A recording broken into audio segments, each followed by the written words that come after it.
The Earth, a planet full of wonders, dreams, and life, yet it is merely only a small planet in our solar system, an insignificant minuscule fragment compared to the remarkably vast universe.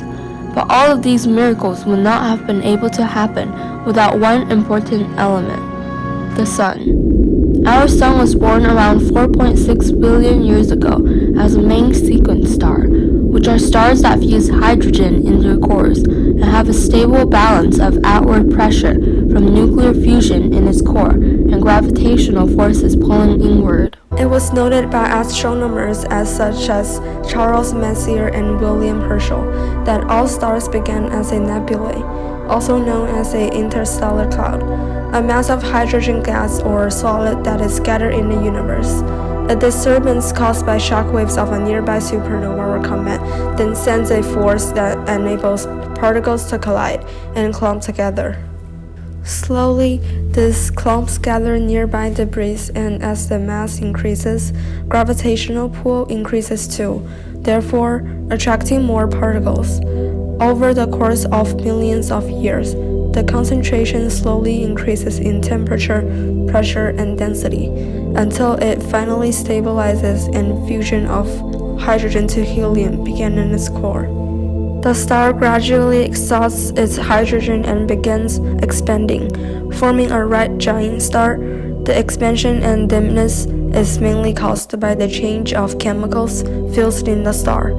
After hydrogen burns out, the star switches its source of energy to carbon, the heaviest element a main sequence star can contain. This process may only take a few million years depending on the size of the star.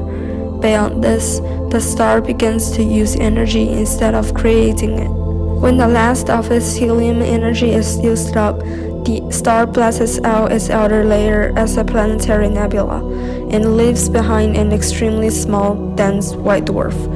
Slowly, the white dwarf uses up its remaining energy and at last cools to a black dwarf. Except these late stages are different from massive luminous stars. After they run out of hydrogen, they expect to become a red supergiant, 100 of times larger than their original size. They begin fusion of helium to carbon, then carbon to oxygen, neon, silicon, and other heavier elements until it finally reaches iron. The star is unable to fuse iron into denser elements due to the inability to fuse more energy than it releases. Since the amount of fusion happening inside the star does not reach the necessary quantity to balance against the inward pull of gravity, the star collapses in a supernova. A supernova creates much of the heavy elements in the universe and is so powerful that the light it produces could be as bright as an entire galaxy. Depending on the size of the star, it either becomes a neutron star or collapses to a black hole. To record the life cycle of different types of stars, Edna Hertzsprung and Henry Norris Russell charted down hundreds of stars in the early 1900s until what became the HR diagram. The diagram shows a pattern of main sequence stars from top left to bottom right, with red giants at the top right and dwarfs at the bottom left. The diagram led to many crucial discoveries on the life cycle of stars in the future. So, how do stars fuse hydrogen to helium? First, two protons within the core collide against each other. One of them turns into a neutron due to beta decay and releases an anti-electron with a neutrino. This makes a deuterium nucleus, which is a stable isotope of hydrogen. Then, a third proton is added to the deuterium to form the light isotope of helium-3. When two helium-3 nuclei collide, they form a nucleus of ordinary helium, helium-4, which include two protons and two neutrons, and emits two protons. In each of these steps, considerable energy is also released. Fusion is the main source of energy that powers stars. According to Einstein's famous equation, E is equal to mc squared, a small amount of mass loss will result in large energy release because c is the speed of light, around 300 million meters per second. When atoms collide and combine, they lose a small amount of mass. It might not be much, but sound loses 4.3 million tons per second due to billions of these collisions, so energy produced is very impressive.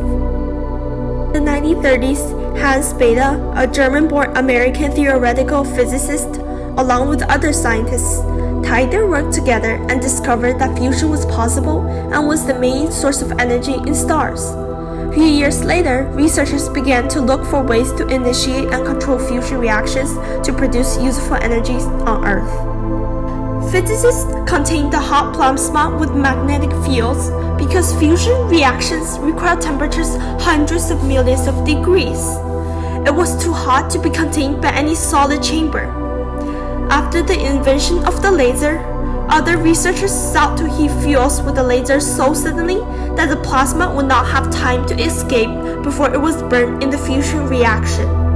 Ultimately, in the 1980s, European countries constructed JET, the biggest magnetic confinement plasma physics experiment at Oxford, UK, which eventually achieved first plasma.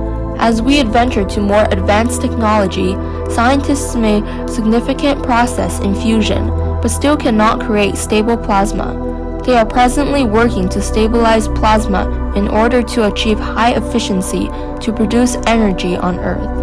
All of these discoveries help us understand how stars function, which adds to our knowledge of the universe. Despite how luminous our sun currently is, it will one day ignite and burn out, unable to produce light and warmth for our solar system. And one day, all stars in the universe will die, leaving us in the darkness.